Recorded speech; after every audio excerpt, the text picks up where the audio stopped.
Bom, gente, boa noite. Agradecemos, né, eu, Luiz, mas toda a equipe que está coordenando junto com a gente aqui o curso, agradece a presença de vocês. A gente pensou nesse encontro para propor algumas atividades para vocês, mas para a gente pensar em conjunto alguns pontos que eu acho que é importante a gente ter em mente quando a gente está participando das mesas, né, das lives, durante o curso. Então, assim, o objetivo principal de hoje, né, do nosso encontro, é a gente debater, analisar algumas referências curriculares para propor essas sequências didáticas, né, para aplicação do que a gente está debatendo e, especificamente, pensar as áreas específicas de atuação de cada um de nós. Só lembrando, né, esse é um curso de extensão. Ele não é exclusivamente voltado para professores, mas todo o início da proposta do projeto, né, Luiz, foi pensando na prática em sala de aula. Pensando na sala de aula também como extensão da sociedade, como parte da sociedade, e como muitas vezes, né, um espaço principal para debates que são tão importantes. Boa noite, Maiara, bem-vinda. Então, a gente pensou esse encontro de hoje, né, dividido em 3 momentos. O primeiro momento, a gente vai ler e debater alguns pontos, né, de bases legais e diretrizes para o desenvolvimento das temáticas indígenas em sala de aula. O segundo momento é a elaboração da sequência didática propriamente dita e fontes para o desenvolvimento dessas temáticas em sala de aula. E o terceiro momento, compartilhamento de experiências e sugestões. Esse segundo e terceiro momento, eles estão diretamente interligados, tá? Até porque a gente pensar uma elaboração de sequência didática, muitas vezes a gente parte de experiências previamente já desenvolvidas, já construídas, né? Então, é sempre bom pensar isso de maneira simultânea, por assim dizer. Qualquer momento que a gente estiver falando aqui, gente, vocês sintam-se livres para interromper a gente, para perguntar, para questionar, para discordar da gente, caso seja o ponto. Se vocês não se sentirem à vontade de abrir a câmera, pode falar só no microfone. Se vocês não se sentirem à vontade de falar no microfone também, pode falar aqui no chat. Se eu deixar passar alguma coisa aqui no chat, por favor, vocês me chamem a atenção. E é isso, né? A intenção é a gente dialogar, coisa que às vezes a gente não consegue fazer mais propriamente dito na hora da. Oi, Marlene, tudo bem? Na hora dos encontros, né? Porque a gente fica limitado só ali no chat. Aqui a gente tem a oportunidade de conhecer vocês visualmente também e vocês perguntarem qualquer coisa que vocês queiram perguntar para a gente. Podemos seguir, Luiz? Sim. Bom, gente, também agradecendo enormemente a presença de todos vocês, né, o acolhimento dessa nossa proposta. Como a Helena colocou aí, né, na primeira fala dela, esse curso a gente pensou durante a pandemia, no momento em que, né, no contexto pandêmico, a violência contra os povos indígenas, né, patrocinada, né, por pessoas que, inclusive, esperamos nós, irão, né, deverão responder isso, né, pelos crimes de genocídio, né, que praticaram, né, essa é a denúncia dos povos indígenas, né, então a gente, das nossas casas, dos nossos espaços de trabalho, né, a gente, que era, né, dentro de casa, a gente pensou nessa proposta do curso, né, não só nesse contexto de pandemia, mas vendo esse contexto de violência. E, ao propor também essa discussão hoje, uma coisa que nos veio aqui a discussão é justamente dar a vocês, a todos e todas, né, elementos, ou, né, muito mais, muitas vezes, relembrar elementos que legitimam a nossa ação enquanto docentes, né, enquanto professores e professoras, mas também a nossa ação enquanto, né, cidadãos ativos, né, diante da questão indígena, né? Isso é necessário hoje, né, em função dessa violência, dessa polarização, que, na verdade, a gente sabe muito bem que é movida por objetivos bastante escusos, né? Então, nós já parece que não, mas já tem uma década que a gente tem convivido com discursos de assédio aos professores e professoras, né, que vem desde da escola sem partido, empresas de mídia como essa, inclusive, é até difícil falar o nome, porque eles têm por hábito processar professores, né, mas a alcunha que coube bem e que o pessoal critica, e eu acho bastante interessante, que é o Brasil para Lerdos, né?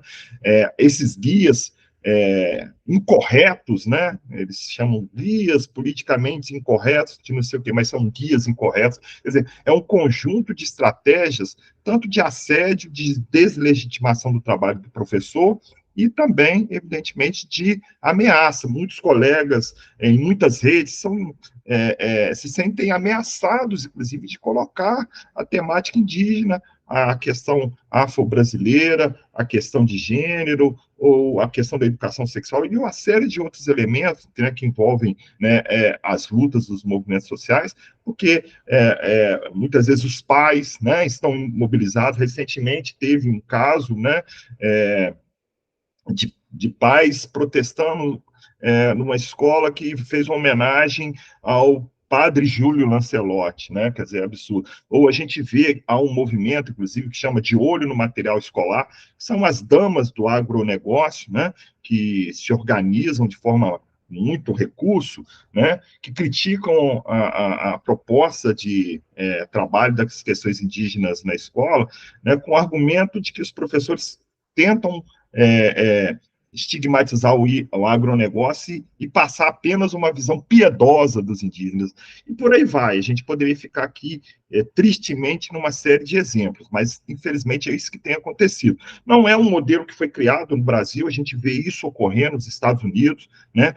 Todas e todos devem acompanhar o que ocorre nos Estados Unidos, principalmente nos estados governados, né, por governadores e por grupos políticos extremamente conservadores. Bibliotecários de escolas são processados e demitidos se oferecerem livros ou emprestarem livros que tratem desde questões sobre a questão de gênero até a própria questão do passado escravista nos Estados Unidos. Há leis estatuais, uma série de leis que limitam o ensino tanto de história, quanto de biologia, quanto de línguas, enfim, né? Então, essa é uma onda reacionária, conservadora, anticientífica, né, negacionista, né, que o Brasil, né, vê acontecer também por uma reprodução maléfica, né? Mas eu acho que aqui, e esse é o ponto, né, nós temos que fazer dessa discussão, pautar essa discussão nas bases legais, né? A gente não pode ter dúvida alguma do que o nosso trabalho ele é amparado amplamente pela legislação educacional brasileira, né? Desde a Constituição de 1988, passando pelos parâmetros curriculares, né, pela base, né, nacional comum, né? Então, nesse primeiro momento, eu vou procurar aqui ser mais objetivo possível, até porque essas legislações é importante que a gente conheça e que a gente faça esse uso instrumental delas, né, como um dicionário, como uma ferramenta, que a gente tenha sempre com a gente essa legislação, porque ela é uma legislação que foi construída, foi debatida, né, no caso, inclusive, não só da questão indígena, mas no caso da questão afro-brasileira, da história e cultura afro-brasileira, indígena, né, da educação das relações étnico-raciais, através de muita luta, né? É uma legislação conquistada, demandada, desde o movimento negro, na retomada do final dos anos 70 e os anos 80, né? E também do movimento indígena, né? Como a gente vai aqui assinalar. E é uma legislação que está aí colocada, que resistiu, inclusive, a esse período medonho que nós passamos nos últimos 4 anos, né? Mas que é um período que está aí colocado em muitos estados, em muitos municípios, né, infelizmente, tá, mas que é uma legislação que a gente tem que, de fato, vamos dizer assim, nos apropriarmos dela e transformá-la sempre em algo ativo, concreto, nesse espaço, né, muitas vezes de batalha, que é também, né, o espaço do currículo, o espaço da construção do saber, né? A gente sabe que muitas vezes um professor, uma professora na escola tem que lutar muito para implementar suas ideias, né? E esse é uma questão que nós colocamos aqui, tá? Então, nesse contexto, eu vou pedir licença para vocês que eu vou procurar ler alguma coisa aqui, mais para pontuar, né? E para, enfim, deixar claro que a lei, né, a legislação educacional, nos ampara amplamente em relação aos temas que nós vamos tratar aqui. E mais, não só nos ampara, como também nos prepara para uma atividade muito mais efetiva, né? Então, eu coloquei aqui, né, e eu peço licença, que eu vou fazer algumas leituras, e que, né, efetivamente é esse espírito, né, dessa legislação, a gente tê-la como algo instrumental da nossa ação, né, eu assinalei alguns pontos aqui para a gente pensar junto, tá? Então, nesse primeiro momento, nós vamos procurar assinalar aqui as bases legais e as diretrizes que legitimam o desenvolvimento de temáticas indígenas na sala de aula, tá? Quer dizer, não é apenas uma opção política, uma opção ativista. Sobretudo isso mas é algo legítimo, é algo extremamente amparado pela legislação, né? Bom, então as duas coisas são extremamente importantes. Em termos de instrumentos internacionais que são dedicados exclusivamente à proteção dos povos indígenas, é de se destacar aqui dois instrumentos que, inclusive, são posteriores à Constituição de 1988, Constituição brasileira, né? Embora, evidentemente, essa discussão já existe internacionalmente, alguns documentos, como a Declaração das Unidas, a Declaração das Nações Unidas sobre os Direitos dos Povos Indígenas, ficou sendo debatido há mais de 20 anos. Então, já havia todo um debate internacional, e a nossa Constituição, ela incorporou, né, antes mesmo até de haver uma consolidação dessas duas grandes legislações. A primeira é a Convenção número 169 da OIT, da Organização Internacional do Trabalho, que é uma convenção que estabelece os direitos dos povos indígenas, né? Então, é a Convenção 169 da OIT sobre os povos indígenas e tribais em países independentes, adotada pela Conferência Geral da OIT em junho de 1889, né? Então, ela reconhece a autodeterminação dos povos, a proteção das culturas, e é um instrumento fundamental de que as comunidades indígenas têm que necessariamente ser ouvidas quando há ações da sociedade abrangente, do Estado, né, que impacta sobre essas comunidades, por exemplo, como uma construção de uma linha de transmissão, ou de uma usina hidrelétrica, de uma estrada, por exemplo, né, de um aeroporto, de um porto, né, ou de uma atividade de extração mineral, de extração de petróleo, né, tá? Então, o Brasil é signatário, é um dos signatários dessa resolução. A outra declaração importante é a Declaração das Nações Unidas sobre os Direitos dos Povos Indígenas, aprovado pela ONU em 2007, em 13 de setembro, tá? Ela também vai na mesma direção da Convenção da OIT, tá? Então, o Brasil é signatário das duas. A Convenção da OIT, inclusive, ela tem um número muito mais restrito, em torno de 20 países, dentre os quais o Brasil, né? Já a Convenção da ONU, ela tem né, ela foi aprovada na Assembleia Geral e ela é amplamente difundida, né?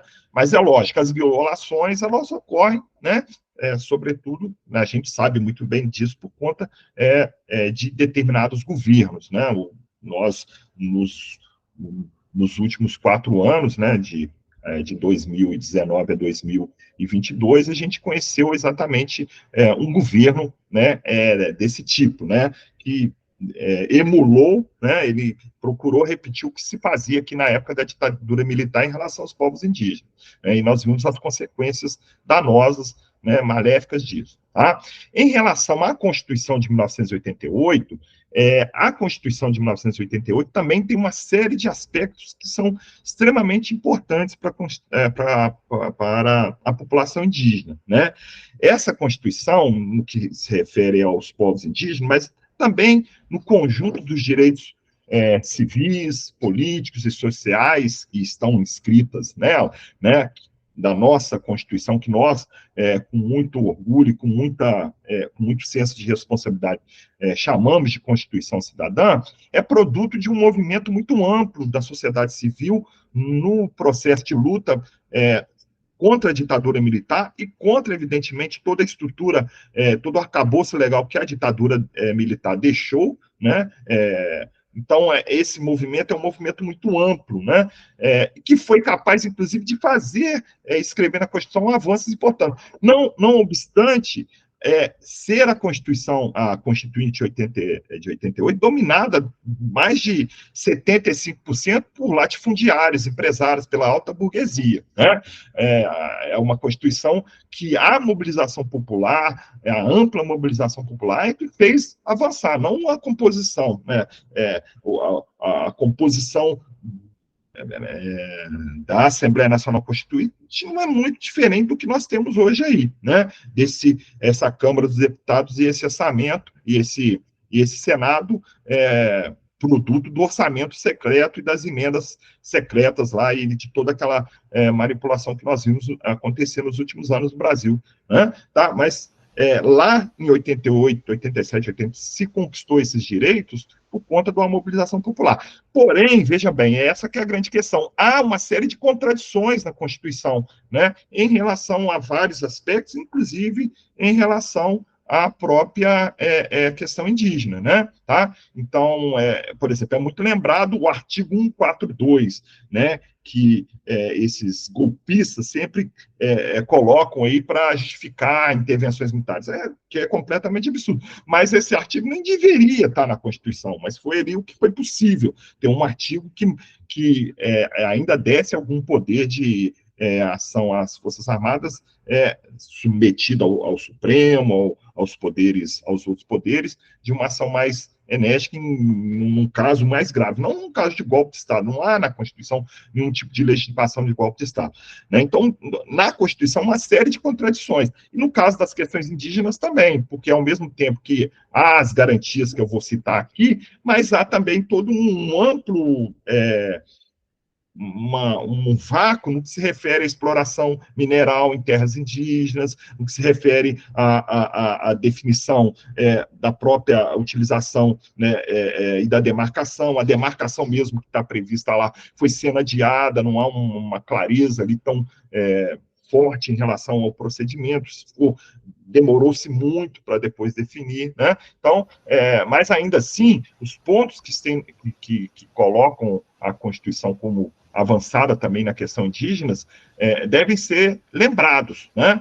Para justamente a gente pensar que o nosso trabalho também é legitimado pela Carta Magna que nos rege, tá? Então, há vários pontos da Constituição. E só antes, né, de passar para essas questões, nós vamos colocar um drive, né, Helena, com todo esse material, desde das convenções internacionais que eu citei ali, tem uma síntese desses direitos indígenas na Constituição de 88 e também do parecer do Conselho Nacional de Educação, que nós vamos citar logo em seguida, tá? Então, na semana que vem, a gente vai também compartilhar isso com mais tranquilidade para vocês, tá? Vamos deixar Posso só comentar uma coisinha, Luiz? Sim, Helena, claro. Uhum. Gente, a gente está reforçando essas convenções, né, esse arcabouço jurídico, porque muitas vezes a gente é impedido, não necessariamente pela escola, mas por pais, por alguma comoção popular, comunitária, enfim, comunitária no sentido assim, que vai para além da escola. Então, a gente tendo esse material para consulta, é importante para a gente se resguardar também. Porque, assim, por mais que, né, a gente esteja numa outra fase, politicamente falando, no nosso país, nós ainda vivemos tempos difíceis, né? Então, assim, é importante ter isso em mente, ao mesmo tempo que essa a própria publicação dessas convenções, tanto da Convenção da Organização Internacional do Trabalho quanto da ONU, elas são produzidas dentro de um determinado contexto político. Então, por exemplo, se a gente for ver a própria declaração da ONU, né, sobre os direitos dos povos indígenas, ela foi feita em 2007. Se a gente for ver quando que a Declaração, né, dos Direitos Humanos foi feita, foi, se eu não me engano, em 48, tem uma grande distância aí, né? Por que então, né, os povos indígenas, essa declaração é uma demanda e foi redigida por muitos representantes de vários povos indígenas ao redor do mundo, por que isso foi feito em 2007? Porque muitos desses povos não se sentiam representados naquela Declaração de Direitos Humanos, que deveriam estar. Mas é isso que a gente reforça, que assim, tem conflitos, né? Conflitos que são necessários dentro da nossa sociedade, numa perspectiva histórica mesmo, né? Política e histórica.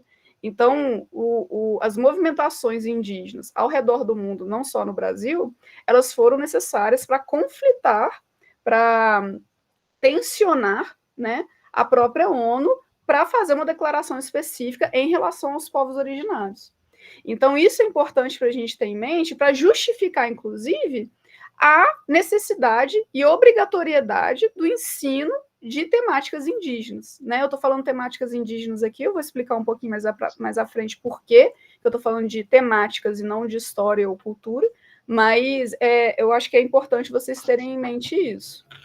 Fica à vontade para continuar, Luiz, era só um ponto que eu queria trazer. Perfeito. Gente, também havendo a vontade também de se manifestar, tá? Tem uma mãozinha aí na barra, né, da sala, né? Pode levantar a mão ou pode fazer a manifestação no chat, tá? Se quiser usar o áudio, tá? A gente vai, na medida que a conversa for acontecendo, a gente vai fazendo bate-papo, tá? Então, em relação à Constituição de 88, o artigo 3º estabelece que constituem objetivos fundamentais da República Federativa do Brasil promover o bem de todos, sem preconceito de origem, raça, sexo, cor, idade e quaisquer outras formas de discriminação, né? E em sintonia, né, com as diversas declarações internacionais, a Constituição também ela estabelece que, em termos de relações internacionais, o Brasil vai se guiar pela autodeterminação dos povos, né? Então, nesse contexto, né, os povos indígenas eles são amplamente protegidos tanto contra qualquer tipo de discriminação, assim como qualquer outro grupo social brasileiro, né? Qualquer grupo étnico brasileiro, e há também esse ponto, né, de que a autodeterminação dos povos, o Estado brasileiro tem que levar isso em consideração, né? Uma nação indígena, um povo indígena, que está sobre o Estado, né, sobre o território brasileiro, também tem que ser considerado das suas diversas características, né, culturais, religiosas, né, e étnicas, né, tá? Então, isso é fundamental para que não haja qualquer tipo de imposição de um modelo de brasileiro, de um único brasileiro, né, como é o sonho de alguns, né, de ver desaparecer as diferenças étnicas, no sentido de impor apenas uma perspectiva monocromática, né, e autoritária, né, que a gente sabe muito bem, né, que vem desde lá da eugenia do século XIX e século XX. Isso passa pela cabeça de muitas pessoas, e isso é completamente à margem da nossa Constituição, tá? É interessante que esses dois pontos fundamentais da nossa Constituição estão em plena sintonia exatamente com uma das afirmações, né, dos objetivos centrais da Declaração das Nações Unidas sobre os Direitos dos Povos Indígenas, essa declaração de 2017, que é a que está expressa aí, né? Essa declaração afirma que os povos indígenas são iguais a todos os demais povos e reconhece, ao mesmo tempo, o direito de todos os povos a serem diferentes, a considerarem a si mesmos diferentes e a serem respeitados como tais, né? Então, essa dialética é fundamental. Né, eles são iguais a todos os povos, mas têm direito à diferença da sua cultura, do seu modo de existência, né? Tá? Então, isso é fundamental. São iguais em direitos, né? Mas eles têm plena garantia legal internacional, no direito internacional, de manter os seus modos de vida, o seu território, as suas formas de organização, né? Quer dizer, qualquer ideia de forçar um povo a se, entre aspas, civilizar, como foi a tônica ao longo de toda a história do Brasil, praticamente, inclusive, né, de boa parte da República, né, nos trabalhos, inclusive do Estado, né, promovidos pelo Estado, com órgãos como o SPI, por exemplo, né, de adequar o índio a um modelo de brasileiro, né? Isso é completamente absurdo, né?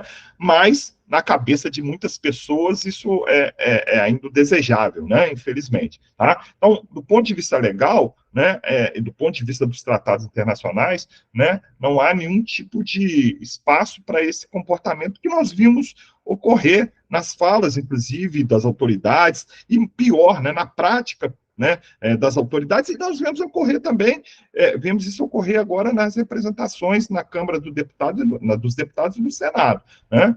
Bom, em relação ainda à Constituição, os dois artigos mais, né, que são mais destacados é o artigo 231 e os seus incisos, né, eu vou pegar só o caput aqui, artigo 231, são reconhecidos aos índios, né, e aí na Constituição ainda há esse termo, né, índios, né, e aí eu já vou colocar esse problema e apresentar para vocês aqui, né, algo que eu acho que muitos já devem ter visto, assistido e compreendido pelas falas de outros de lideranças indígenas, mas são reconhecidos aos índios, aos indígenas, né, que seria o termo correto, sua organização social, costumes, línguas, crenças e tradições. E os direitos originários sobre as terras que tradicionalmente ocupam, competindo à União demarcá-la, proteger, as terras, né, demarcá-las, proteger e fazer respeitar todos os seus bens. Os índios, os indígenas, suas comunidades e organizações são parte legítimas para ingressar em juízo em defesa de seus direitos e interesses, intervindo o Ministério Público em todos os atos e processos. Então, no artigo 231, a gente vê aí tanto o reconhecimento da autodeterminação dos povos indígenas e também, né, a garantia, pelo menos em termos gerais, dos seus territórios tradicionais. E já no artigo 232, a gente vê finalmente romper aquele longo ciclo de tutela, né, de paternalismo, que vem desde a Constituição de 1934, né, de tratar o indígena como incapaz, né?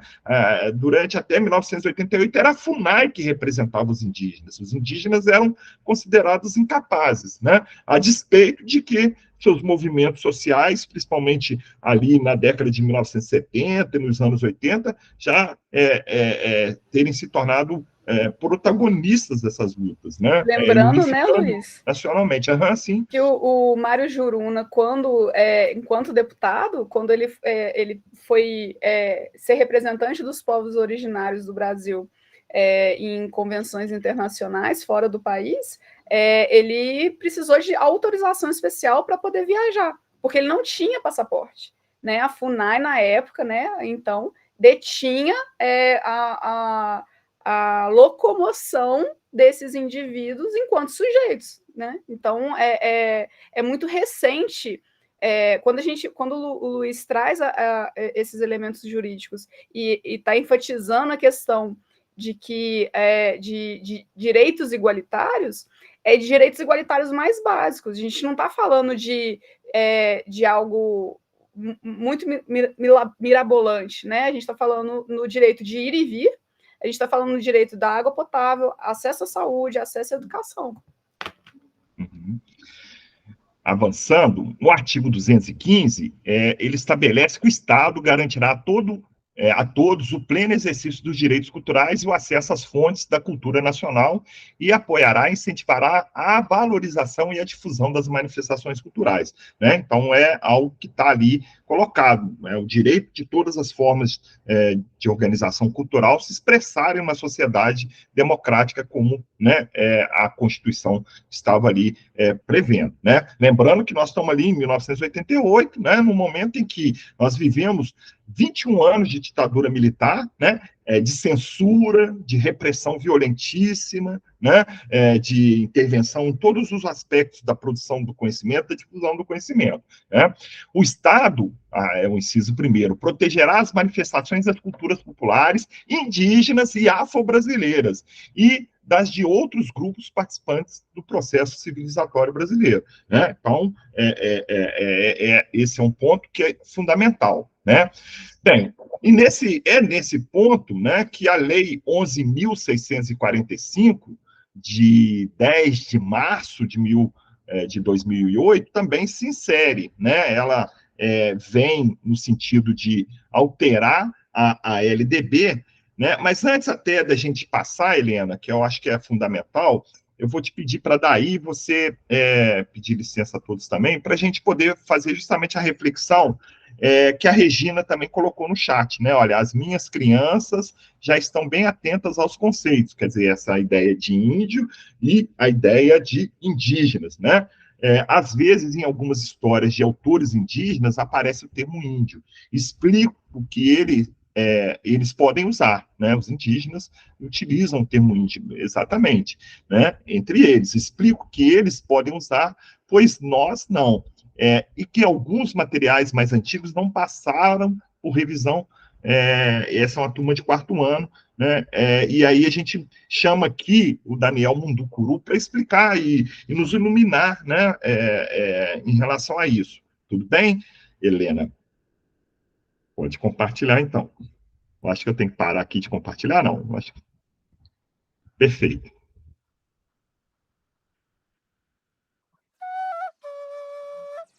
Vocês estão escutando?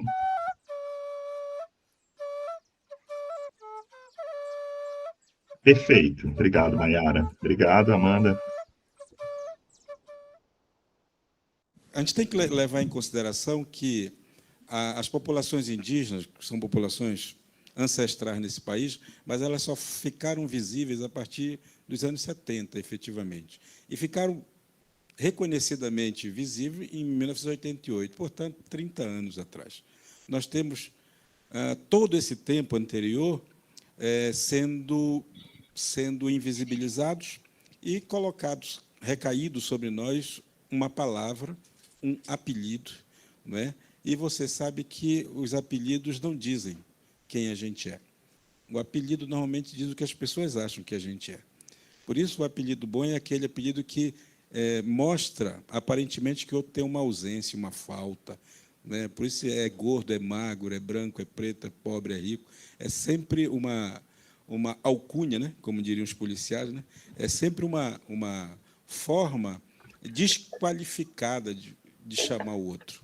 A palavra índio é uma palavra que está no nosso vocabulário, também no vocabulário dos povos indígenas, porque é algo que foi sendo repetido à exaustão. Nos anos 70, quando essa juventude começou a olhar, a se perceber parte de uma sociedade maior, porque foi assim que começou o movimento indígena, né? Essa juventude usou esse termo índio como uma forma de luta, como uma forma de identificação daqueles que eram parceiros. Então, essa palavra ainda é usada, e se é usada por uma liderança dessa, é nesse sentido. Quando essa palavra é usada pela sociedade brasileira, é no sentido do apelido, é no sentido do desdém, é no sentido do estereótipo, é no sentido da ideologia, né? E aí, nesse caso, se um Paiacã aqui, ou um Álvaro, ou um Marco, fala sobre a palavra índio, a gente entende que eles estão usando isso, um termo politicamente, um termo para reforçar o que nós somos, efetivamente, né? Mas quando eu ouço isso dentro da sociedade, uma sociedade que olha para mim e diz, ele é índio, e faz esse gesto, por exemplo, ela está me colocando numa classificação, digamos, de menos humanidade. E aí a gente tem que brigar com isso.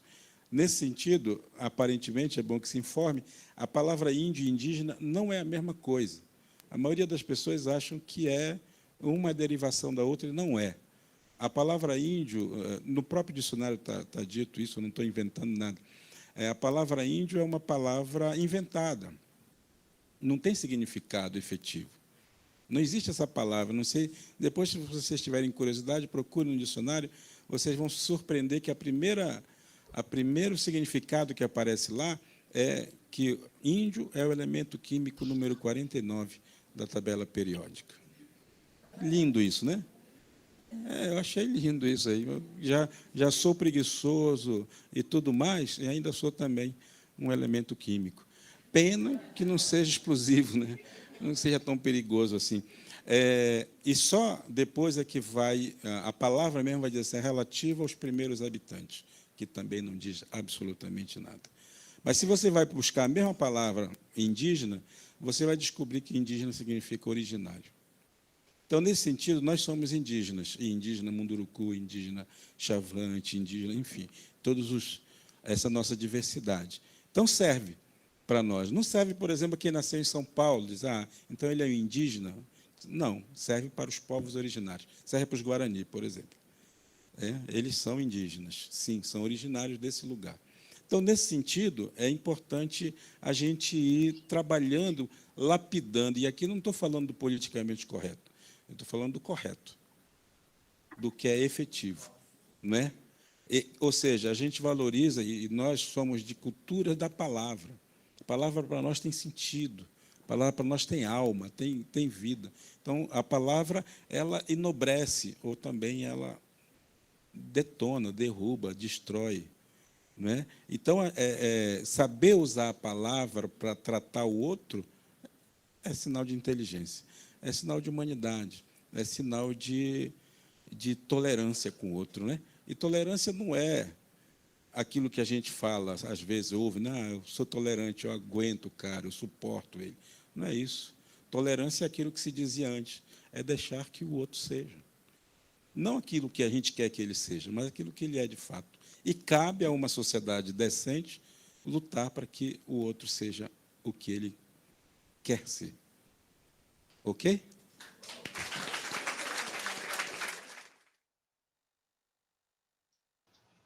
Gente, só lembrando também que tanto índio, indígena e originário são termos que são utilizados politicamente. Quando o Daniel fala aí sobre a terminação índio e indígena, a gente tem que lembrar que tem pessoas indígenas que também não se sentem representadas pelo termo indígena. Elas preferem o termo originário. Ou tem aquelas ainda que não gostam de nenhum desses três termos, que gostam de serem chamadas pelo povo, pelo nome do povo a qual eles pertencem. Então, por exemplo, eu vi recentemente uma fala de uma mulher Mapuche. Mapuche é um povo indígena que vive entre Argentina e Chile, principalmente, né? Mas não só esses lugares. E ela estava falando, não me chamem de indígena, não me chamem de índio. Eu sou Mapuche. E eu não sou nada além disso. Então, assim, é bom a gente ter isso em mente, porque para a gente poder oferecer isso para os estudantes que a gente está acompanhando, né? Oferecer isso que é diversidade. Quando a OIT ela menciona, por exemplo, comunidades tribais, esse é um termo extremamente antiquado, né? Vou colocar assim, salvo algum engano, todas as pessoas indígenas às quais eu tenho contato e que eu conheço, elas detestam esse termo, tribo, tribais, eu moro na tribo, né? Isso não existe. Tribo é um conceito antropológico que, dentro da antropologia, hoje já é considerado antiquado, né? Então, é um termo utilizado para colocar em oposição os povos originários com o que é conhecido como civilização, civilidade. Então, é a mesma ideia que o Daniel apresentou agora. É uma palavra que serve para depreciar os povos indígenas. Mas, assim, gente, a gente está trazendo essas críticas a essas ferramentas jurídicas aqui para vocês, não é para destruir elas, não, muito pelo contrário, a gente precisa delas para a gente se fortalecer enquanto professores e apoiadores e aliados às demandas indígenas. Mas é importante a gente tematizar isso também, né? Porque as mudanças, elas são realizadas a partir dessas tensões mesmo. Muito bem, tá? No chat aqui também, só comentando antes de voltar aos slides, né? A Regina, mais uma vez, se manifestou aqui de forma muito bacana, lembrando, né, que recentemente, o 19 de abril, ele se tornou o Dia dos Povos Indígenas, oficialmente, né? E é muito importante isso, quer dizer, é uma luta por símbolos, né? Uma luta por memória que faz parte, sim, da construção do imaginário social, né? Assim como a luta do movimento negro para transformar o 20 de novembro, né, no dia dedicado à consciência negra, a Zumbi de Palmares, né? É importantíssimo, foi uma vitória importante demais, né? E também, da mesma forma, não só o 19 de abril, né, agora, né, de forma bem efetiva, transformado, né, no Dia dos Povos Indígenas, quanto também o 9 de agosto, né, que é o Dia dos Povos Indígenas, um dia internacional, latino-americano, né, importantíssimo, né. Então, essa disputa por datas é também uma disputa simbólica de poder, né. A gente pode lembrar aqui, por exemplo, o esforço que o governo Vargas fez para transformar o 1º de maio, que é o dia de luta da classe operária, no dia do trabalhador, no dia do trabalho, né, de saudação a Vargas, né? Então, esse tipo de disputa simbólica é fundamental, não é menor, né? Quem, evidentemente, sempre despreza isso, sempre trata com desprezo, são aqueles setores que não querem, de forma alguma, conceder direitos e reconhecer o valor da população. Em relação à legislação educacional, né, então, a Lei 11.645 é a lei que vai instituir, né, vai ampliar, inclusive, a dimensão da Lei 10.000, da Lei, né, 10.639, que é a lei que instituiu o ensino de história afro-brasileira no currículo escolar. Ela vai acrescentar a necessidade de que, nos estabelecimentos de ensino fundamental e do ensino médio, públicos e privados, é obrigatório o estudo da história e da cultura afro-brasileira e indígena, né? E aí, no seu inciso primeiro, desse artigo primeiro aí, o conteúdo programático a que se refere esse artigo incluirá diversos aspectos da história e da cultura que caracteriza a formação da população brasileira, a partir desses dois grupos étnicos, tais como o estudo da história da África, dos africanos, a luta dos negros e dos povos indígenas no Brasil, a cultura negra e indígena brasileira, e o negro e índio na formação da sociedade nacional, resgatando as suas contribuições nas áreas social, econômica, política e em outras áreas pertinentes à história do Brasil. É um artigo, é uma legislação bem curta, tem mais um outro inciso, o outro artigo é apenas anunciando que é necessário que se cumpra desde já a legislação, né? Então, o inciso segundo os conteúdos referentes à história e cultura afro-brasileira e dos povos indígenas brasileiros serão ministrados no âmbito de todo o currículo escolar, especialmente na educação artística, na literatura e história, né, brasileiras, né? Mas a orientação, né, da legislação que vai complementar, que vai regular, né, é de que haja não só a inserção, né, desses temas na educação básica, mas também, inclusive, na educação superior, né, e de forma transversal e abrangendo as outras disciplinas, tá?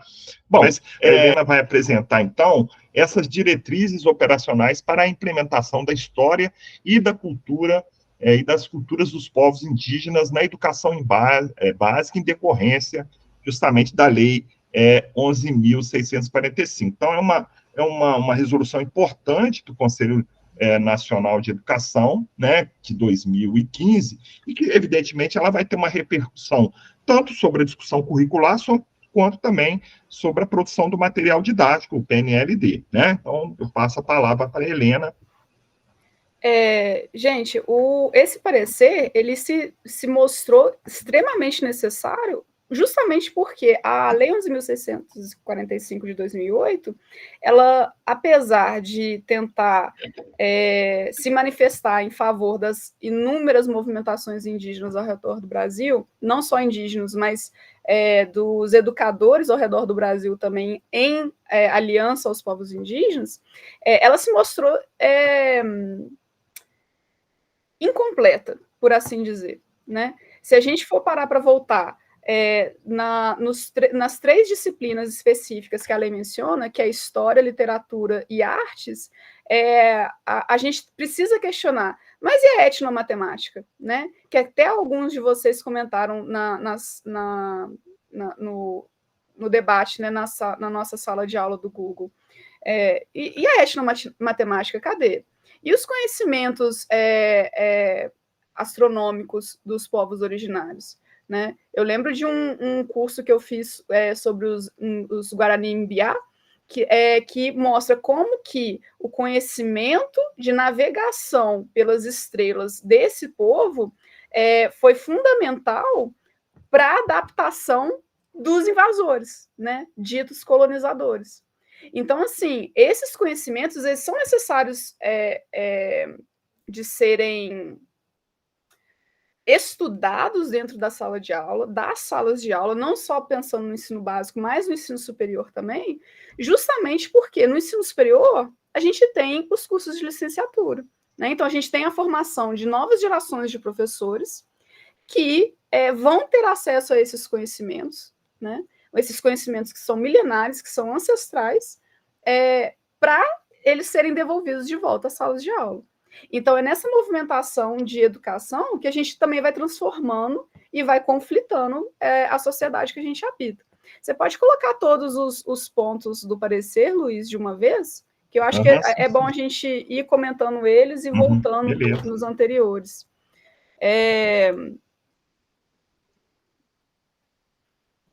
Eu concordo aqui com a Rosa Maria, ela está falando que no curso de pedagogia deveria ter essa disciplina para que os professores se preparassem melhor.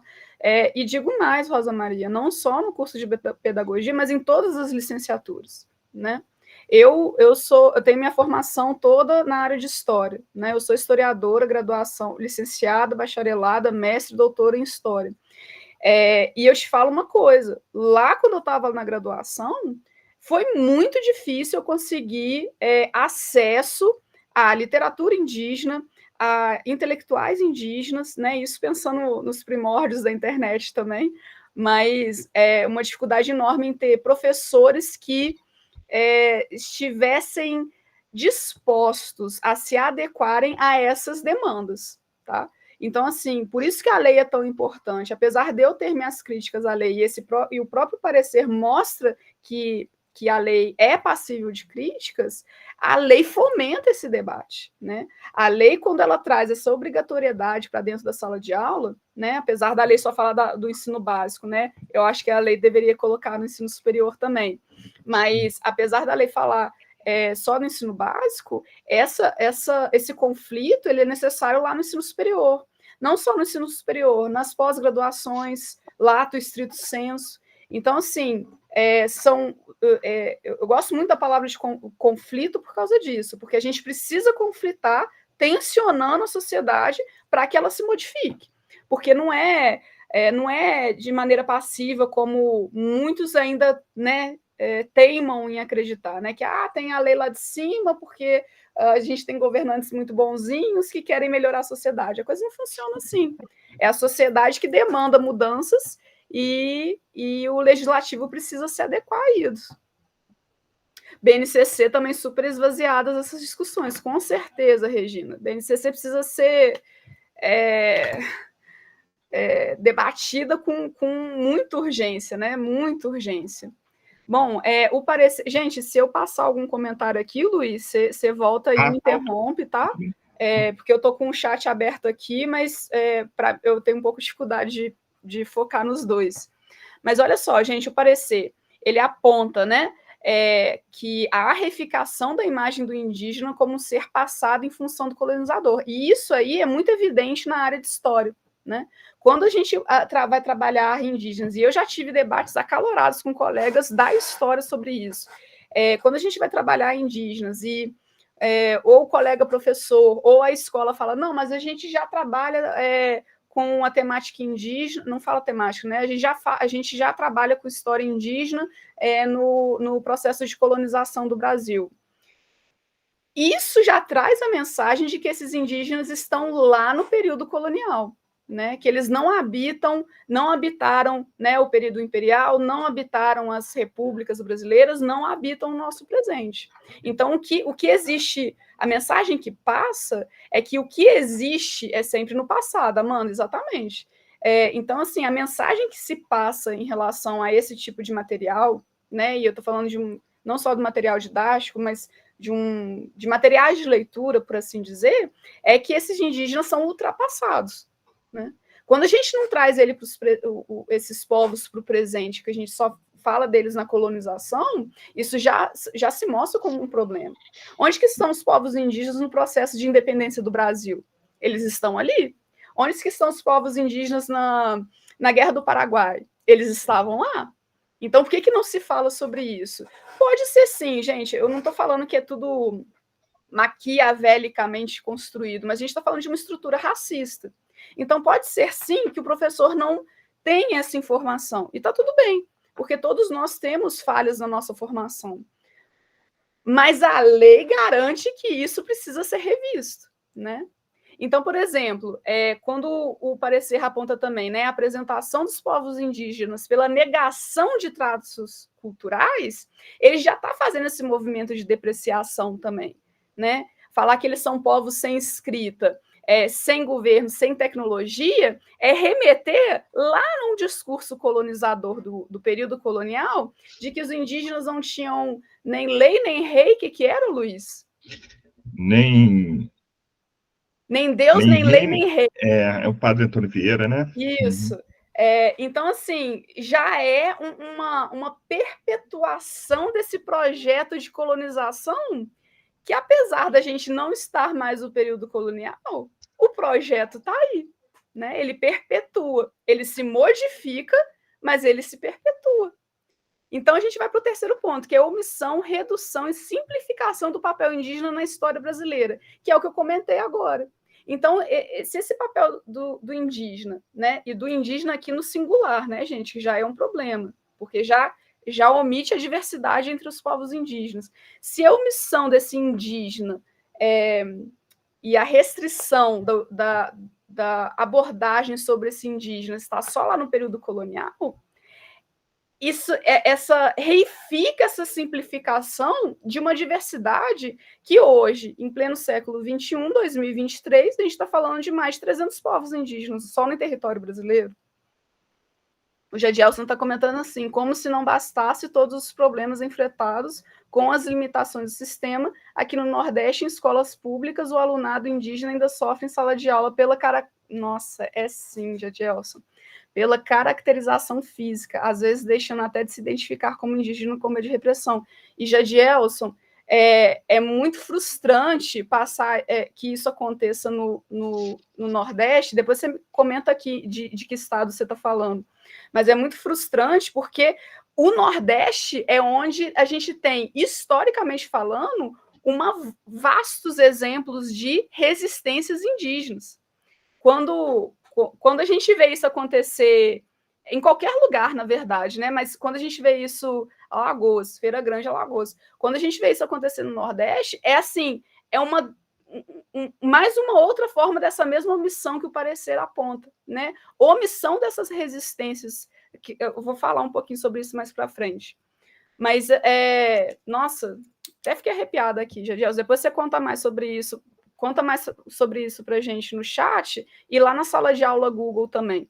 Porque como eu e o Luiz, a gente está em Minas Gerais, né? Em Juiz de Fora, Minas Gerais. Tem uma diferença muito grande de experiência, né? De experiências dos nossos alunos que são indígenas e de experiências dos nossos alunos que não são indígenas, mas da visão deles sobre os povos originários, né? Então, essa troca de experiência aqui é fundamental, gente.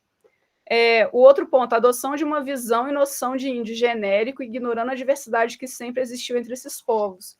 Isso remete também ao que o Daniel Munduruku falou no vídeo, que essa noção de índio, indígena, né, esses dois conceitos, os dois utilizados no singular, é uma utilização problemática, né? Quando a gente fala índio, indígena, a gente está reduzindo uma diversidade enorme, muito além de 300 povos, né? A gente tem que pensar todo esse processo de extrema violência, desde a colonização, desde as primeiras invasões, e que se perpetuou até hoje. E muitos desses povos, infelizmente, eles foram massacrados. Olha, Amanda, não sabia disso. A Amanda está comentando aqui que em Pernambuco temos a 4ª maior população indígena e muitos indígenas em contexto urbano na capital. Exatamente, Amanda. E eles ficam invisibilizados na sala de aula, com certeza. Vai muito também a partir do que a Sônia Guajajara já comentou isso, a Joênia também já comentou isso, a Célia Chacriabá, que ela é deputada aqui por Minas Gerais, ela também já comentou isso, que eles... Exatamente, Mayara, se identificar como pardos. A gente tem que pensar o seguinte, gente, até 88, né, não existia no IBGE, nas pesquisas do IBGE, a categoria indígenas, nem índio, né? Até então, eles só tinham a opção de se identificar como pardos. Isso faz parte dessa invisibilização, desse apagamento da população indígena e desse massacre, né? Porque, vejam bem, essas 3 políticas mulheres indígenas que eu comentei agora, elas falam da necessidade de muitos indivíduos indígenas se colocarem como pardos para sobreviver, para se camuflarem na grande população para sobreviver. Porque a gente está falando de violência simbólica, mas a gente está falando de violência física também, né, de ataques físicos de violência. O CIMI, que é nosso parceiro aqui no curso, ele todo ano ele publica o relatório anual de violência contra os povos indígenas. E se vocês pararem para dar uma olhada nesse material, que é enorme, infelizmente, dá para entender plenamente por que muitos deles ainda se identificam como pardos. Por medo, gente. Medo. Medo de sofrerem represárias, medo de não conseguir emprego, medo de serem confrontados fisicamente. Não, Rosa Maria, não se sinta dessa maneira, não, por favor. A gente vai indicar leituras, mas, por favor, não se sinta dessa maneira, porque só de você estar aqui já mostra que você não está longe de ser uma analfabeta funcional no tema. Muito pelo contrário. E eu acho que isso é importante. Foi muito bom você ter comentado sobre isso, Rosa Maria, porque a gente precisa se colocar numa posição de constante aprendizado, né? Quando eu e o Luiz a gente começou no curso, eu comentei com ele, eu trabalho com temática indígena há 13 anos. Isso é muito pouco. É muito pouco, gente. É um princípio. Eu estou no princípio dos meus estudos, do meu aprendizado. Nós todos temos que perpetuar esse aprendizado. Nós todos estamos constantemente e eternamente em aprendizado. Bom, o parecer comenta também sobre a generalização de traços culturais, sobre a simplificação pelo uso da dicotomia entre índios puros, vivendo na Amazônia, versus índios já contaminados pela civilização, ou seja, a aculturação como um caminho sem volta. Isso aqui é muito importante, porque isso tem a ver com... Quem que foi que comentou aqui que dos indígenas em contexto urbano? Foi a Amanda? Perdão, gente, eu não lembro aqui, eu até estou procurando aqui. Mas é isso, né, Amanda? Obrigada, Regina. É isso. Quando existe um movimento, né, e ele é generalizado, de idealizar os povos originários muito através da literatura romântica, com o Guarani, do José de Alencar, com o Birajara nem tanto, né? Mas Iracema também, com essa produção cultural de grande escala, com novelas, filmes, que muitas vezes, gente, pode até ter alguns pontos positivos, mas reificam isso, né? Uma idealização genérica de como que são esses povos originários e que eles estão como? Ou no passado, ou distante fisicamente da gente, eles raramente são representados dentro de um contexto urbano, na contemporaneidade, né? Amanda está falando aqui, a literatura durante muito tempo congelou a imagem do indígena no imaginário brasileiro. Com certeza, Amanda. A Regina aqui, quem tiver Instagram, eu sugiro seguir páginas influenciadores digitais indígenas. Ótima sugestão, Regina. Muito boa. Lá no material que a gente está disponibilizando na sala Google, a gente tem algumas páginas que, para quem está começando a se informar sobre os temas, eu sugiro acompanhar, tá? Outro ponto que o parecer fala, que é a prática recorrente em evidenciar apenas características pitorescas e folclóricas no trato da imagem dos povos indígenas. Isso tem relação, inclusive, com um dos materiais que eu trouxe aqui para debater um pouco com vocês, tá? Eu vou voltar a isso daqui a pouquinho. Ocultação da existência real e concreta dos povos indígenas particulares na referência apenas aos índios em geral. Isso acontece em muito material didático, gente. Logo antes da pandemia, eu estava trabalhando com material didático que falava só dessa maneira. Quando povos originários eram mencionados nesse material, né, lembrando que é um material de história, quando eles eram mencionados nesse material didático, eles eram mencionados apenas como povos indígenas. Não especificava quais eram esses povos, em qual região que eles estavam, em qual momento histórico da trajetória histórica do Brasil se tratava, né? Então, era uma generalização extrema. Outro ponto que o parecer faz é a ênfase no empobrecimento material dos estilos e modos de vida dos povos indígenas. Isso se relaciona com o outro ponto ali, que é mencionada a questão da aculturação, que é essa noção, que também é um termo criado dentro da antropologia, de perda cultural dentre esses povos indígenas, né? Esse empobrecimento seria, assim, esse indígena real, né, que é o que está mais próximo a esse imaginário, que é aquele cara que está nu no meio do mato, ele está se afastando para ser encontrado no contexto urbano, como a Amanda comentou. Então, é isso que está falando de empobrecimento material, né? É isso que está sendo falado de aculturação. Tudo que não está sendo relacionado com essa idealização do que é o ser indígena, idealização por quem? Pelo homem branco, heterossexual, cis, que quer criar essa imagem de indígena, essa única imagem de indígena, né? Pode passar para a próxima, Luiz. Ô, Helena, só que você falou, eu acho que é interessante esse conceito do Darcy Ribeiro, né, de transfiguração étnica, né? Uhum. Acho que era legal a gente remeter a isso, porque ele já lá no Índio e a Civilização, ele aponta essa questão que é bem clara, né? Quer dizer, assim, e aí é bem concreto. Eu acho que para a gente entender isso é deixar claro que o que ocorre com o Brasil, principalmente ali no avanço do capitalismo, nesse processo de interiorização a partir dos anos 1940 para frente, sobretudo, né?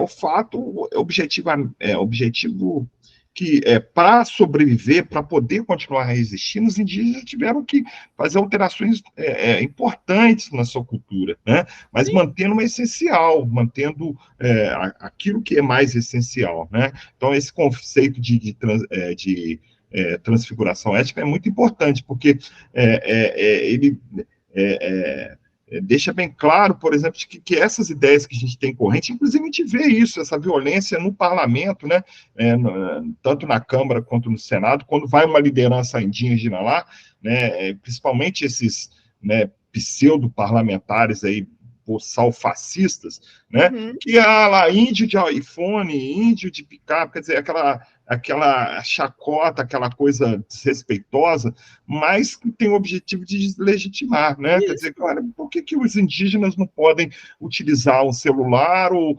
filmar ou ter representação no Congresso? Quer dizer, isso ninguém deixa ninguém renuncia à sua cultura se apropriando da tecnologia. Aliás, é porque o que mais entre aspas, colonizadores fizeram ao longo de todo o período colonial e mesmo ao longo de todo o século XIX e o século XX, à medida que avança sobre o território indígena, é se apropriar das tecnologias e também das formas de organização de ocupação do espaço, né, que muitas vezes os povos indígenas faziam, né, se apropriando da pior maneira possível. Exatamente, não, Luiz. Né? Então, Não, desculpa, sim. Pode falar. Não, eu acho que essa discussão é muito importante, porque todo um conjunto de argumentações no sentido de deslegitimar, de mostrar que já não existem indígenas no Brasil, e os que existem vivem na mais completa miséria, como, né, o ex-presidente, aí, que agora está sendo investigado por roubo de joias, né, que não precisa falar o nome dessa assombração, dizia de forma sistemática, né, de que estão todos na miséria, vivendo em cima de nióbio, de ouro, de não sei o quê, quer dizer, completamente absurdo, né, uma completa ignorância do que desrespeito do que a própria legislação diz, né, e do sentido que esses povos atribuem ao seu território, né? Não como um ativo capitalista, né? Mas sim como um elemento fundamental da sua cultura e da sua existência comunitária, né? Exatamente. E assim, transformações culturais acontecem o tempo todo, gente. Nós estamos sofrendo transformações culturais a todo momento. Eu não deixei de ser professora porque eu tive que gravar as minhas aulas, editar, eu não virei youtuber, produtora audiovisual por conta disso. Eu continuo sendo professora. Eu sei que é um exemplo meio tosco, mas é importante a gente trazer esses exemplos toscos para mostrar como que esse tipo de argumentação, né, Luiz, ela é imbecil, né? Vocês até me desculpem o palavreado, mas é porque, assim, infelizmente a gente tem muita gente imbecil nesse mundo, né? Então a gente tem que lidar com esse tipo de argumentação o tempo todo. Sobretudo gente empoderada, né, que está alterando legislações, que está dizimando, né, políticas públicas, né, infelizmente. Exatamente. Né? Gente, e aqui, Luiz, está tendo um debate muito bacana aqui com a Marlen, com a Regina, o Jadielson, a Maiara, a Amanda aqui, sobre como que eles estão utilizando e as dificuldades de utilizar, de trazer essas temáticas, né, para a sala de aula. Na literatura, gente, tem uma coisa que eu quero propor mais para o final aqui da nossa conversa para vocês, mas a literatura é um aliado assim, fortíssimo para a gente trazer temática indígena para dentro de sala de aula. Tanto para história, quanto para artes, mas como o Jadielson comentou aqui, na etnomatemática também, tá? Então, assim, a literatura, a gente tem um exponencial de autores indígenas na literatura fortíssimo agora, nesse momento. E com o acesso, né, a livros digitais, né, publicações no Instagram, a gente tem uma fluidez dessa dinâmica muito maior também. Fala, Luiz. Só uma sugestão, eu até pedi desculpa também, porque a gente está chegando no teto do horário, para não passar muito, né? Vamos fazer, então, um último slide, se apresenta, que é o contraponto a tudo isso, beleza. E aí a gente depois combina o segundo encontro e a gente avança, pode ser? Pode. Eu acho que o contraponto a tudo isso é muito importante para a gente fazer o fecho da discussão. Beleza, Luiz. Enquanto você está passando lá, eu queria comentar uma coisa aqui. Maiara, Amanda, Marlen também comentou aqui sobre a questão da literatura. Esses debates que vocês estão trazendo aqui no chat, levem para a gente lá na sala de aula Google. Sabe por quê? Porque isso vai ser muito bacana para a gente poder propor a atividade que a gente quer propor para vocês. tá? Mas fica com isso em mente aqui, porque esse debate está muito bacana. Eu não queria perder ele aqui no chat, porque eu acho que não tem como exportar ele para o vídeo depois disponibilizar no YouTube, né, Luiz? Eu acho que ele salva. Salva o chat? Eu recebo lá, né, depois o chat, tá? Mas vamos levar esse debate também lá para a sala de aula Google, gente. Bom, então, olha só, o ponto aqui de contrapartida é que a gente precisa reconhecer que os povos indígenas do Brasil são muitos e variados, possuem organizações sociais próprias, falam diversas línguas, têm diferentes cosmologias e visões de mundo, bem como modos de fazer, de pensar e de representar diferenciados. E eu sei que isso pode parecer pouco, até evidente, porque é mesmo. Mas quando a gente leva isso para a sala de aula, principalmente na educação infantil, ensino fundamental, eu sou uma grande defensora do Fundamental 1, gente, porque é o lugar que eu mais gosto de atuar. É quando você tem contato com indivíduos, né, os estudantes, os alunos, enquanto indivíduos, enquanto sujeitos ativos na sociedade, que vão fazer eles questionarem do porquê que, por exemplo, como alguém comentou aqui no chat, por que lá numa história antiga do Papa Capim, aquele indígena está sendo representado daquela forma? Por que as falas são daquele jeito? Né? Quem comentou aqui do Papa Capim, acho que foi Regina, né, Regina? Foi muito bom, até porque o Papa Capim, desde a primeira aparição dele lá no Maurício de Souza, na Turma da Mônica, ele vai modificando também. E o Papa Capim, por conta dessas movimentações, dos movimentos indígenas, ele modifica também. As publicações mais recentes do Papa Capim são sensacionais para serem trabalhadas em salas de aula, né? Então, quando a gente estabelece e vai... É um alívio, né? Com certeza. Mas quando a gente vê essa transformação, a gente vê, um cara como Maurício de Souza, ele está antenado nas demandas indígenas. Ele quer... acompanhar o que esses povos estão demandando. Então, é bacana a gente ver isso também, né? Como que essas modificações sociais, essas transformações culturais, elas estão acontecendo o tempo todo. A gente fica na urgência de acontecer mais e de maneira mais drástica, né? Mas é bom ressaltar essas modificações também. Eu pelo menos, eu me sinto, como a Regina comentou aqui, mais aliviado. Vamos para o próximo, Luiz? O outro ponto, a Amanda está falando aqui, eu trabalhei 20 anos com educação infantil com a temática indígena. Nossa, que lindo, Amanda. Nossa, tem muita experiência para compartilhar com a gente, hein? Pois é aí que se constrói as ideias erradas a respeito dos povos indígenas, com certeza. Alguém comentou aqui para trás também da Xuxa, né, gente? Pô, a Xuxa é tão boa para tantas coisas, mas para isso não foi não, né? O segundo ponto aqui, reconhecer que os povos indígenas têm direito sobre suas terras. Isso aqui é excelente, tá, gente? Ainda mais com o debate sobre o marco temporal. Tem direito sobre suas terras porque estavam aqui antes mesmo da Constituição do Estado brasileiro e que desenvolvem uma relação coletiva com seus territórios e os recursos que neles existem. Isso aqui é muito importante, tá, pessoal? Porque o debate do marco temporal, ele não é só um debate extremamente atual. Ele é um debate de enorme urgência e que a gente pode levar para a sala de aula. Vamos para o terceiro ponto, Luiz, que aí eu volto na questão do marco temporal.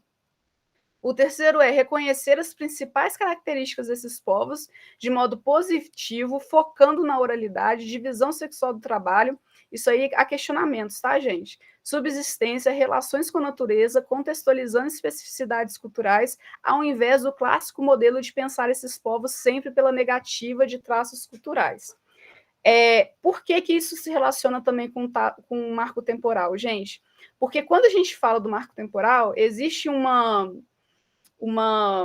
argumentação, uma pseudo-argumentação, um tanto quanto esdrúxula, de que esses povos eles estão atrapalhando o desenvolvimento imobiliário, o desenvolvimento agronômico do Brasil e a grande sustentabilidade da economia brasileira é no agronegócio. Isso aí é uma falácia, tá, gente? Até porque, como o Ailton Krenak já falou inúmeras vezes, em diversas situações, e nos 4 livros que ele publicou recentemente, a gente vive num mundo e não tem plano B para esse mundo, né? Os povos indígenas e isso é cientificamente comprovado em inúmeras ciências, que os povos indígenas freiam o aquecimento global, freiam o desmatamento, freiam o empobrecimento da diversidade biológica do mundo. Isso aí, gente, troquem os e-mails de vocês, mas levem esses debates lá para a sala Google, tá? Porque o que a gente tem para propor para vocês tem tudo a ver com o que está sendo debatido aqui. Podíamos organizar um grupo no WhatsApp, sim, Regina, a gente pode trocar figurinha por lá também. O quarto ponto, reconhecer a contribuição indígena para a história, cultura, onomástica, objetos, literatura, artes, culinária brasileira, permitindo a compreensão do quanto a cultura brasileira deve aos povos originários e o quanto eles estão presentes no modo de vida dos brasileiros. Gente, eu vou comentar de um livro, do Sérgio Buarque de Holanda. Ele é um historiador muito importante dentro da historiografia brasileira, mas o Sérgio Buarque de Holanda, ele tem um livro que é um pouco menos conhecido, que chama Caminhos e Fronteiras. Nesse Caminhos e Fronteiras, o Sérgio Buarque de Holanda, lá na década de 50, 60, né, Luiz? Uma coisa assim? Não lembro ao certo. Exatamente. O Sérgio Buarque de Holanda ele vai falar assim, os europeus invasores que chegaram nessa terra, que hoje é conhecida como Brasil, eles só sobreviveram por conta dos povos originários, do conhecimento dos povos originários. Porque, gente, sabe qual que era, nos primeiros anos, né, nos anos iniciais da invasão, sabe qual que era o motivo mais comum de morte entre os europeus? Tananã, silêncio misterioso. Bicho de pé. Malária, não. Bicho de pé, gente. Por quê? Os europeus eles não sabiam lidar com bicho de pé. Então, o que acontecia? Eles ficavam passando unguento, enfaixavam, em vez de, né, retirar o bicho, né, e deixar arejar a ferida, eles passavam unguento, enfaixavam, aquilo lá ficava apodrecendo o pé, o indivíduo tinha gangrena, morria de sepsemia, e sem os conhecimentos medicinais dos povos originários, eles já tinham morrido. Gente, os povos originários, eles já utilizavam... Nossa, me faltou aqui a medicação para quem tem diabetes. Como é que chama, Luiz? Insulina. Insulina, isso. Nossa, uma coisa tão básica, né, gente? Me falhou aqui. Vai chegando no final do dia, já o cérebro vai parando. Mas a insulina já era utilizada pelos povos originários muito antes dela ser patenteada lá no final do século XIX, não, início do século XX. Muito antes, por infusão, né? Utilização por infusão de folhas específicas. Gente, que bom que vocês estão... Insulina, a planta, exatamente, Liz, exatamente. Então, assim, são conhecimentos que vão para muito além da arte, da literatura e da história. É conhecimento na biologia, na física, na astrofísica, na matemática, em tudo. O conhecimento originário está em todo lugar. A gente precisa se reeducar nesse sentido. O quinto ponto é reconhecer que os indígenas, né, no caso, têm direito a manterem suas línguas, culturas, modos de ser, visões de mundo, de acordo com a disposição na Constituição Federal, e que cabe ao Estado brasileiro protegê-los e respeitá-los. E vejam bem, gente, um adendo que eu faço nesse ponto aqui. Manterem suas línguas, culturas, modos de ser, visões de mundo, também a partir das suas transformações. Porque esses conhecimentos, essas visões de mundo e essas línguas, elas se transformam também. O Davi Copenaua, no livro A Queda do Céu, ele vai comentar sobre isso. Como que os Yanomamis, eles tiveram que se adaptar, e o jeito que ele fala é muito bacana, porque ele fala assim, vocês, filhos descendentes de Ioase, que é um chapiri, que é como se fosse um espírito, né, dos Yanomamis, ele fala assim, vocês, descendentes de Ioase, vocês são burros. Nós indígenas, a gente teve que aprender a sua língua para poder conversar com vocês, porque o inverso nunca aconteceu em 500 anos. A gente teve que entender os seus modos de vida para a gente conseguir traduzir um pouco dos nossos conhecimentos para vocês. Mas vocês são tão burros que em 500 anos vocês não conseguem aprender. E vocês querem saber? O Davi Copenau, ele tem toda a razão. A gente é meio burro mesmo, porque a gente está se fechado num conhecimento eurocêntrico, que também exclui os conhecimentos africanos, e acha que a gente está com a corda toda. A gente está destruindo o mundo, a gente não tem um mundo B para poder viver, para poder habitar, e a gente está destruindo a nossa casa. Tem 1.6, né, Luiz? Uhum. Eu estou correndo um pouco, gente, só para não ficar cansativo, tá? Reconhecer a mudança de paradigma com a Constituição de 88, que estabeleceu o respeito à diferença cultural, porque compreendeu o país como pluriétnico, composto por diferentes tradições e origens. E vejam bem, aqui ainda faço outro ponto. Viva o bicho de pé, Regina, exatamente. Eu faço outro ponto aqui, gente. Ah, que bom, Jadielson. A gente pode ter vários outros encontros, tá, gente? Vocês vão conversando com a gente, porque eu acho que o Luiz, a gente estava conversando aqui agora, né, Luiz, sobre isso. Essa troca é assim, é o que enriquece o curso como um todo. Porque, olha só, você, Jadielson, está trazendo essa experiência da etnomatemática que eu, por exemplo, não tenho como professor de história. Eu quero muito te ouvir. A Rosa Maria, a Regina, a Amanda também. Quem mais, gente? A Liz, a Laiane. Gente, vocês estão trazendo, assim... Nossa, minha cabeça está fervilhando aqui. Vamos para o 7º ponto, Luiz. Luiz, às vezes vocês podem se sentir inseguros de trazer essa questão para a sala de aula. Alguém até mencionou acho que várias pessoas mencionaram a Chimamanda Adichie aqui no chat, né? Sobre os perigos da história única. Mas a gente, enquanto professor... e eu entendo essa insegurança de levar essa temática por vocês não serem indígenas ou não terem contato, né? A gente tem que valorizar e respeitar o lugar de fala de cada um, mas a gente, enquanto professor, né, e vocês aqui, né, eu tenho certeza que compartilham de um sentimento que é o seguinte, a gente não fala só individualmente, né? E eu acho que nem só a gente enquanto professor, nós enquanto cidadãos comprometidos com uma determinada coletividade, né? O meu problema não é só meu problema, né? O seu problema não é só seu problema. Se a gente manter esse raciocínio individualista, a gente está lascado, né? Porque a gente não vive só no mundo, né? Eu gosto muito do Ailton Krenak porque ele traz temáticas muito importantes, muito complexas, de uma maneira muito acessível, né? E eu, como professora, eu admiro muito isso. O Ailton Krenak, ele fala, a gente não vive sozinho, a gente vive no coletivo, ninguém vive sozinho, ninguém faz nada sozinho. Nós estamos aqui de maneira coletiva, né? Eu, Luísa, a gente está como professores aqui no curso, como coordenadores no curso, mas... vocês são professores, colegas nossos também, em diferentes lugares do país. Então, se vocês se sentirem inseguros, né, de levar essa temática para a sala de aula, né, por conta do lugar de fala, pensem no seguinte, né, para ter um lugar de fala, é necessário ter um lugar de escuta, né? E quando a gente está falando de temática indígena, nós que nos colocamos nesse lugar de escuta, que nos colocamos nesse lugar de eterno aprendizado e reaprendizado, a gente não está levando a temática indígena como protagonistas, né? Como nós, como protagonistas dentro de sala de aula. A gente está levando enquanto aliados de demandas desses povos indígenas que às vezes não conseguem chegar naquele espaço que a gente está atuando. Nós somos aliados, né? Nós não somos protagonistas do que a gente está falando.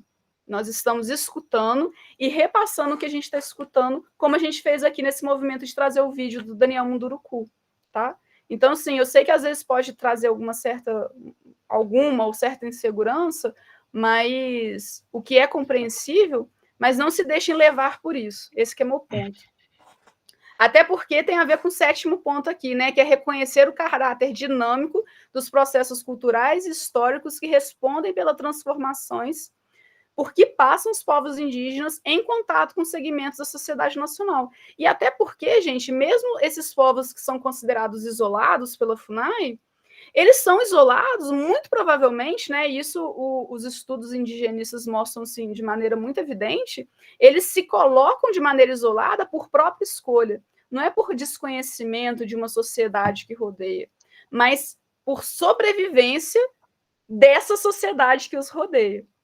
O 8º ponto é reconhecer que os indígenas não estão se extinguindo. Isso é muito importante, tá? É muito sábia, né, Regina? Eu concordo. Olha aqui, a Rosa Maria tá... Antes de eu falar o ponto 8, gente, a Rosa Maria está comentando aqui. A minha avó era indígena, foi resgatada no interior de Santo Sé, Bahia. E ela era linda, branca, de cabelo que batia na ponta do pé. Mas a história dela é sofrida, de abusos e abandono. Quando conheceu meu avô, que era negro, e casou com ela, foi que começou a ser respeitada. Ela não gostava de falar da sua vida antes de casar. Hoje entendo que sofrimento ela teve. Com certeza, Rosa Maria. E tantos de nós tivemos avós ou avós com... Geralmente é avós, né? Eu vou comentar um pouco sobre isso. Mas quantos de nós teve avós e avós com uma história semelhante à da sua avó? Até porque, gente, a própria ideia de vó pega no laço é de uma violência extrema. Quando a gente fala que uma ancestral, geralmente mulher, tá? Tem exceções, mas são raras. A ancestral, exatamente, Regina, quando a gente fala que a nossa ancestral indígena foi pegando no laço, ela foi sequestrada, raptada, estuprada e provavelmente foi obrigada a casar com o próprio estuprador. E vejam bem, dentro da nossa ancestralidade, né, e provavelmente a gente não sabe de qual povo era essa avó, essa ancestral, mas dentro dessa ancestralidade nossa, a gente tem vítima e algoz. É muito triste, né? E a gente assumir esse passado de violência de ambos os lados, né, tanto do violentado quanto do violentador, é fundamental para que a gente se comprometa coletivamente para que esse passado não se repita no presente. Vamos para o ponto 8. Reconhecer que os indígenas não estão se extinguindo, têm futuro como cidadãos deste país e que, portanto, precisam ser respeitados e terem direito de continuarem seus povos com tradições próprias. E aí, de novo, né, tradições próprias que englobam também modificações e transformações ao longo do tempo. Exatamente, Valdirene, isso fortalece a educação escolar, tanto indígena quanto de temáticas indígenas nas escolas regulares. Excelente. Isso, Luiz, como o censo mostrou, né, que eles não estão se extinguindo, muito pelo contrário. Se lá em 2010, né, que foi o último censo, o número não chegava a 1 milhão de indivíduos indígenas, hoje esse número passa de 1,5 milhão, né? Então, assim, não só eles não estão se extinguindo, mas eles estão se fortalecendo para se oporem ao que a gente comentou lá no início do nosso encontro, né? A se opor a, não, hoje eu tenho segurança psicológica, simbólica e física de falar, eu sou indígena e eu não sou pardo ou parda. Isso, gente, isso é uma transformação, uma melhoria enorme, sem precedentes na história do Brasil. Infelizmente e felizmente, né? Infelizmente pelo nosso passado violento, mas felizmente para a gente perceber e se lembrar sempre que existem as transformações. Elas estão aí. Às vezes, é o que eu falei anteriormente, às vezes eu gosto muito da expressão, né? A passos de formiga e sem vontade, às vezes mas às vezes não é, né? Os números do censo mostram isso, que a transformação está aí. Só um último aviso, a gente vai disponibilizar a gravação dessa reunião e também o drive, né, com outros materiais, no começo da próxima semana, tá? E aí, na sala de aula, a gente vai, né, como a Helena pediu e colocou, a gente quer que esse debate que fantástico que rolou aqui no chat continue lá, né, para que a gente possa construir o dia 11 de outubro, né, que é a próxima data, como uma data em que vocês vão falar, né? Vocês vão fazer as apresentações de propostas e tal, tá? Essa é a nossa proposta, né, Helena? Dia 11, fazer outro meet, mas aí a gente já a gente já vai passa a ficar no bola, né? chat. Tá ok, gente? Gente, e, por exemplo, a Valdirene aqui, a Valdirene falou que ela é indígena. Então, Valdirene, você trazer no dia 11 para a gente a sua experiência, tanto positiva quanto mais negativa, para a gente pensar junto com você a partir da sua experiência, é fundamental para a gente poder desenvolver uma atividade apropriada, tá? E muito nesse sentido, né? Que alguém até comentou aqui, criando essa comunidade de aprendizado, de troca, baseada no afeto também, porque todos nós, acho, né, pelo que eu entendi aqui, todos nós somos professores, a gente tá junto nessa. Então, boa noite, então, né, descansem bem, bom trabalho aí durante a semana, muito obrigado, tá? Vocês Valeu, podem sair na gente. vontade aí, muito obrigado. Até a próxima.